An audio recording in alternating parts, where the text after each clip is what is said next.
ando cantándole al viento y no solo por cantar, del mismo modo que el viento no anda por...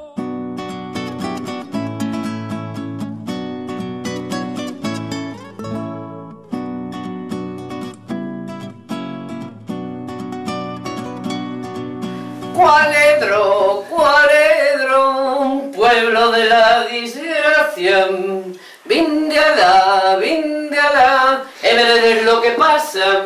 En Raviño de la Vida, muy cerca de Cortegada, habitaba un matrimonio modelo de fe cristiana. Ay, Dios. Él se llamaba Don Juan y su esposa Doña Juana, y vinieron del Brasil y trujeron moita plata.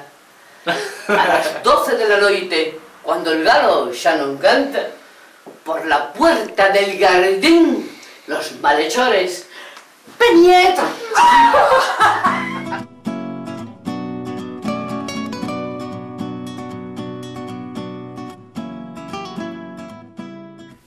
Enriquito Lonquito de Cota, o mellores de seu batallone, e Adelaido no linda máis remota, que Enriquito Loquito volviole.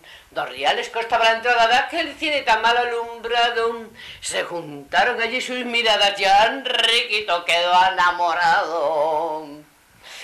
Detente, que Enriquito te quiere enjañar, No me importa que me enjañe, si conmigo se quiere casar, Adelaida, tendré que contarte y el secreto que encierra mi vida. Saberás que soy casado y te tengo que echar de querida. Se subieron al monte muy alto y se agarraron como dos leones. Se juntaron allí sus miradas y a la mar se quisieron chimpar. Chimpar.